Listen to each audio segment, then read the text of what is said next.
السلام علیکم۔ بسم اللہ الرحمن الرحیم۔ آپ کی روشنی آپ کے اندر ہی ہے، اسی تک پہنچنا ہے، اسی تک رسائی حاصل کرنی ہے۔ پھر نہ کسی کو کسی استاد کی ضرورت رہتی ہے نہ پیر کی، سارا سفر وہیں تک کا ہے اور وہی آپ کو اللہ کی طرف لے جاتی ہے۔ وہی اللہ کا نور ہے جو آپ میں یعنی ہر انسان میں موجود ہے۔ بس اپنے وجود کو، اپنے نفس کو پاک ہی تو کرنا ہے۔ جیسے جیسے ہمارا تزکیہ ہوتا جاتا ہے ہم اس نور سے منور ہوتے جاتے ہیں۔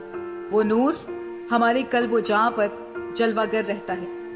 پھر اس کی کہانی وہ جانے اور اس کا رب جانے۔ کامل استاد آپ کو کبھی غلام نہیں بناتا، آپ کو آزاد کراتا ہے جہالت و گمراہی سے، کم علمی سے، اور آپ میں محبت کا دیپ جلاتا ہے جس سے آپ خود کو منور کرنے کے بعد دوسروں کو منور کرتے ہیں۔ جیسے علامہ اقبال نے اپنی اس دعا میں فرمایا، زندگی شمع کی صورت ہو خدایا میری،